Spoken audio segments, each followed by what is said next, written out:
నమస్తే. ప్రస్తుతం మనతో పాటు బీఆర్ఎస్ లీడర్ నర్సింగ్ ఉన్నారు, మాట్లాడదాం. అన్న నమస్తేనే. నమస్తే అన్న. ఏంటి అసలు ఈ నీళ్ళ వెనుకున్న నిజాలు ఏంటి? ఎందుకు రౌండ్ టేబుల్ సమావేశం పెట్టాల్సి వచ్చింది? ఈరోజు వాస్తవానికి తెలంగాణ ఉద్యమం నేపథ్యం ఏర్పడిందే నీళ్లు నిధులు నియామకాల నియమాలు. అందులో ముఖ్యంగా నీళ్లు. సో నీళ్లు ఎందుకు ఉండాలంటే ఈ తెలంగాణ ఎడారి ప్రాంతం కాదు, ఇది ప్రతి పంట పండే ప్రాంతం అని చెప్పడానికి కేసీఆర్ 2000 కోట్లు చెప్పడం జరిగింది. తెలంగాణలో కట్టుకునే స్తోమత ప్రాజెక్టులు ఉన్నాయి, నిధులు ఉన్నాయి అని చెప్పడం జరిగింది. ఎగ్జాంపుల్ చెప్పాలంటే రేవంత్ రెడ్డి గారి ప్రభుత్వం వచ్చినాక 2 పంటలు సాగైంది. 2 పంటల సాగుకు సరే ఒక పంట వర్షాకాలం జరిగింది కాబట్టి వర్షం దేవుడు ఆదుకోండు. కానీ ఇప్పుడు వచ్చిన పంట కూడా ఈ ఎండాకాలం 2 పంటలు, ఒక పంట రైతులు వర్షం మీద ఆధారపడ్డారు, బోర్ల మీద ఆధారపడ్డారు. కానీ ఈరోజు వచ్చే ఎండాకాల వేసవి కాలాన్ని కూడా భూగర్భ చర్యలు దాదాపు తెలంగాణ రాష్ట్రంలో 10 జిల్లాలు పోల్చుకుంటే 30 లక్షల పైచిలకు బోర్లు ఉంటాయి. రైతాంగం బోర్ల మీద ఆధారపడి ఉంటుండే. కానీ కేసీఆర్ గారు ప్రభుత్వం ఏర్పడ్డాక 2014లో ఏర్పడ్డాక కేసీఆర్ గారు కాళేశ్వరం ప్రాజెక్టు కట్టి ఊర్లలో చెక్ డ్యాములు నింపి, బాయిలు నింపి, చెరువులు నింపి అన్ని విధంగా రైతుల ప్రతి గ్రామానికి నీళ్ళు ఇవ్వాలి, మిషన్ భగీరథ కానివ్వండి, మిషన్ కాకతీయ నీళ్ళు కానీ ఇవ్వాలని చెప్పి కేసీఆర్ గారి పెద్ద ఆలోచనతో ముందు చూపుతూ ఉన్నాం వ్యక్తి రైతు బాంధవుడు కేసీఆర్ గారు. ఇప్పుడు సముద్రంలో పోయే నీళ్ళని కూడా తీసుకొచ్చి వరి పంటలకు ఊర్లలో నీళ్ళు ఇచ్చిన వ్యక్తి కేసీఆర్ గారు.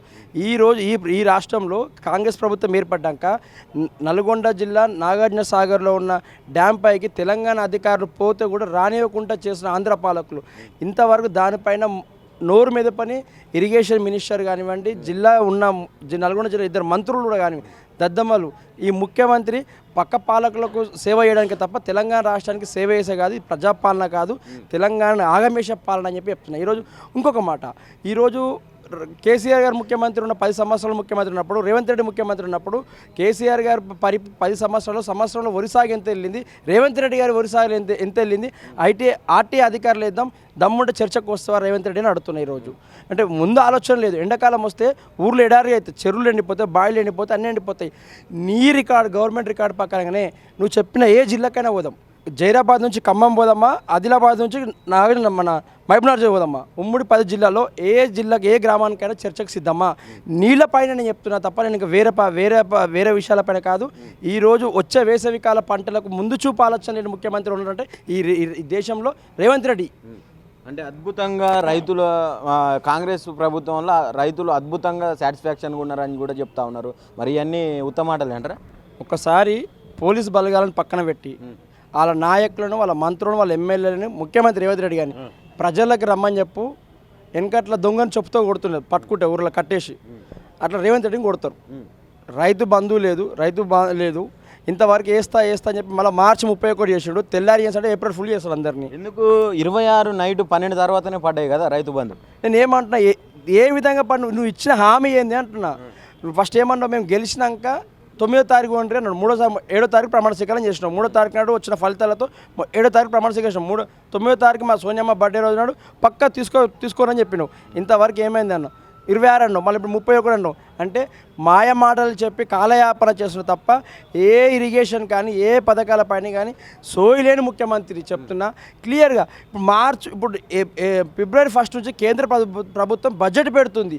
మనకు రావాల్సిన రంగారెడ్డి జిల్లా ఎత్తిపోతల పథకం దానిపైన నిధులు రాలిపోయి దానిపైన కూడా తెలంగాణ కాంగ్రెస్ ఎంపీలు నోరు మేర్పడిన నాయకులు ఈరోజు. అంటే మన ప్రాజెక్టులు పెండింగ్ ఉన్న ట్రిపుల్ ఉంటుంది, ఇరిగేషన్ బోర్డు ఉంటుంది సెంట్రల్లో, దానికి సంబంధించిన మాట్లాడే సబ్జెక్ట్ అవగాహన కూడా లేదు. దాంట్లో క్లియర్గా మా మాజీ ఎంపీ మన వినోద్ కుమార్ చాలా క్లియర్గా చెప్పడం జరిగింది. మనకి రావాల్సిన వాటా ఇది, మనకు రావాల్సిన పైసలు ఇవి, ఈ ప్రాజెక్టుతో పూర్తి చేయాలి.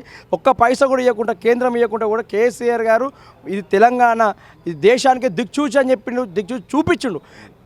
కేంద్ర ప్రభుత్వం చెప్పింది తెలంగాణ రాష్ట్రంలో వరి పంట దేశంలోని 29 రాష్ట్రాలలో తెలంగాణ నంబర్ 1గా పంట ఇచ్చింది వరి సాగు అని చెప్పింది. వరి సాగు కానివ్వండి, నిజామాబాద్లో పసుపు కానివ్వండి, మన పత్తి కానివ్వండి, మన మెదక్ ఉమ్మడి జిల్లా పోతే ఎక్కువ చెరుకు సాగు చేస్తారు. ఆ చెరుకు సాగు కానివ్వండి, మహబూబ్నగర్ జిల్లాలో మొక్కజొన్న ఎక్కువ సాగు చేస్తారు. వాటిలో కూడా అధికంగా తెలంగాణ రాష్ట్రమే ఉందని చెప్పి సెంట్రల్ వ్యవసాయ శాఖ రిపోర్టే చెప్పింది. ఈరోజు ఆ ఆ రిపోర్ట్ బేస్ చేసుకొని చెప్తాం. సెంట్రల్ ఉంది బీజేపీ ప్రభుత్వం, ఈ రాష్ట్రంలో కేంద్ర ప్రభుత్వం, ఈ రాష్ట్రంలో కాంగ్రెస్ ప్రభుత్వం ఉంది. ఈ రెండు ఆర్టీ యాక్ట్ కింద దమ్ముంటే ముఖ్యమంత్రి చర్చ ఉందా అని చెప్తున్నాను. ఈ రెండు ప్రభుత్వాల ఆర్టీ యాక్ట్ వేద్దాం చర్చ ఉంది. కేసీఆర్ 10 ఏళ్లలో పరిపాలన పైన, వ్యవసాయ రంగం పైన, వేరే రంగాల పైన కూడా చర్చ కూడా కాదు చెప్తున్నా. ఈ దమ్మున రేవంత్ రెడ్డి కానీ తుమ్మల నాగేశ్వరరావు గారికి ఉమ్మడి ఖమ్మం జిల్లాలో శ్రీరామ్ ప్రాజెక్టును కేసీఆర్ గారు మొత్తం పూర్తి చేస్తే వీళ్ళు స్విచ్ చేసుకోవడం జరిగింది. అప్పుడున్న ఎలక్షన్ కోడ్ వల్ల 5% వరకు పని ఉండే, 95% పని కేసీఆర్ గారి నాయకత్వం చేసారు. ఈ మనస్సాక్షి దమ్ము ధైర్యం ఉంటే తుమ్మల నాగేశ్వరం చర్చకు సిద్ధమని అడుగుతున్నా. నీ హయాంలో జరిగింది. పొంగులేటి శ్రీనివాసరెడ్డి మంత్రి చెప్తున్నా. ఈరోజు ఆ జిల్లాలో 3 మంత్రులు ఉన్నారు, కానీ ఇరిగేషన్ పైన ఆలోచనలు వ్యవసాయ రంగం వెనుకబడింది. అంటే నిజంగా చెప్తున్నా, ఈ హైదరాబాద్ ప్రాంతాన్ని కూడా ముందు వేసవి కాలంలో మామూలుగా జనరల్గా మనకు వచ్చే వాటర్ ఎక్కువ అంటే 1,30,00,000 పబ్లిక్ ఉంటుంది హైదరాబాద్లో. ఈ 4 కోట్ల ప్రజలలో 1,30,00,000 ఇక్కడ పాపులేషన్ ఎక్కువ ఉంటుంది. కాబట్టి తాగడానికి నీరు కూడా ఆలోచన లేదు. అంటే కేసీఆర్ గారు ఉన్నప్పుడు హైదరాబాద్లో దినం తప్పి దినం వాటర్ వచ్చేది. ఇప్పుడు 5 రోజులకు వచ్చే పరిస్థితి ఉంది. అంటే ఇప్పుడే ఈ విధంగా ఉంటే చలికాలంలో వచ్చే ఎండాకాలం హైదరాబాద్ ఏమవుతుంది? ఎడారిగా మారుతుంది. హైదరాబాద్ కాదు, తెలంగాణ కూడా మొత్తం ఎడారిగా మారే పరిస్థితి ఉంది. ఈ ప్రభుత్వం తక్షణమే నీ మొండి వైఖరి మారాలి. ముఖ్యమంత్రి రేవంత్ రెడ్డి కేసీఆర్ గారి పైన, కుటుంబం పైన, కేటీఆర్ గారి పైన, కవితక్క గారి పైన, హరీష్ రావు గారి పైన కేసులు పెట్టుడు కాదు, ప్రజాపాలన ప్రజలు మెచ్చే పాలన చెప్తున్నా. నీకు నిజంగా ప్రజాపాలన చేసిన వాడు అయితే దమ్ముంటే నీ పోలీసు బలగాలు పక్కన పెట్టి ప్రజలకు వెళ్దాం. నీ సొంత గ్రామమైనా వెళ్దాము, తెలంగాణ ఏ గ్రామకి వెళ్దాం, చెప్పులతో కొడతారు ఈ ముఖ్యమంత్రి అని చెప్తున్నా. దమ్ముంటే చర్చకు వచ్చే దమ్ముందా అని చెప్తున్నా రేవంత్ రెడ్డి గారు చెప్తున్నా. ఓన్లీ నీళ్ళపైనే. అయితే ప్రధానంగా ఇప్పుడు నీళ్ళు మన కాంగ్రెస్ ఏర్పడిన తర్వాత నీళ్ళ కొరత ఉంది, నీళ్లు మనకు వచ్చే వాట మనకు వస్తలేదు, పక్కకు పోతుందని చెప్తున్నాం. అంటే ఎక్కడ పోతున్నాయి అనుకోవచ్చు? ఒకవేళ ఈయన ఇప్పుడు తెలంగాణ రాష్ట్ర ముఖ్యమంత్రి అయ్యుండి పక్క రాష్ట్రాలకు ఎందుకు నీళ్ళు అందిస్తాడు? ఇప్పుడు మన నీళ్ళు అసలు నీళ్ళు అనే వాటా ఉంటుంది. ఈయనకి ఎంత వాటా ఉంటుంది, ఇరిగేషన్ దానిపైన ఎంత స్టోరేజ్ పెట్టుకోవాలి, వేసవి కాలంలో డ్యామ్ ప్రాజెక్టులలో ఎంత స్టోరేజ్ పెట్టుకోవాలి, వచ్చే కాలం ఎంత వాటర్ స్టోరేజ్ చేసుకోవాలనే ఆలోచన లేదు. ఇప్పుడు పక్క రాష్ట్రం చంద్రబాబు నాయుడుకు ఒత్తాసు పలుకుతూ వచ్చిన పైకి మన తెలంగాణ ప్రాంతం దక్కన పీఠభూమి, అంటే దక్కన ఎత్తైన ప్రాంతం, చుక్కబడ్డ ప్రాంతం కూడా తరలిపోతూ ఉంటాయి. అటువంటి నీళ్లను కూడా కాపాడుకొని కేసీఆర్ గారు 10 ఏళ్ల పాలన కూడా ప్రతి ఊరికి నీళ్ళు అందించండు, మిషన్ భగీరథ నీళ్ళు అందించండు. ఈరోజు ఈ పక్క రాష్ట్రం నీళ్ళు పోతుంది, దాన్ని నోరు మెదపలేదు. ఎందుకంటే గురు శిష్యులు కాబట్టి. గురువును కాపాడడానికి శిష్యుడు త్యాగం చేస్తుండు. కానీ తెలంగాణ ప్రజలు ఏమన్నా కానీ అని చెప్పి ఆలోచన. మరి ఫైనల్గా ఏం చెప్తారు?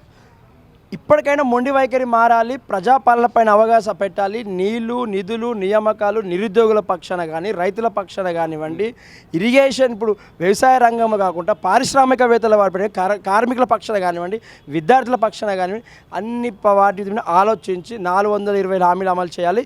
ఈ రోజుకి 421 రోజు ఈరోజు ముఖ్యమంత్రి ఏర్పడి ఈ ప్రభుత్వం వచ్చి ఇంతవరకు సోయిలెంట్ ముఖ్యమంత్రి అని చెప్తున్నా.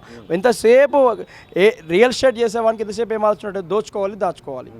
ఒక అన్నదాత, ఒక రైతు బిడ్డ ముఖ్యమంత్రి ఏమవుతుందండి? నా రాష్ట్రాన్ని రైతుకు, దేశానికి దుగ్గు చేసి చూపించింది కేసీఆర్ గారు నా ప్రభుత్వంలో. ఈ ముఖ్యమంత్రి గారికి ఇప్పటికైనా మొండి వైఖరి వీరు ముఖ్యమంత్రి. నీ మనసు మార్చుకో, నీ ఆలోచన మార్చుకో, లేకపోతే రానున్న రోజు ప్రజలు నిన్ను మారుస్తారు, అది గుర్తుపెట్టుకొని చెప్తున్నా. Thank you.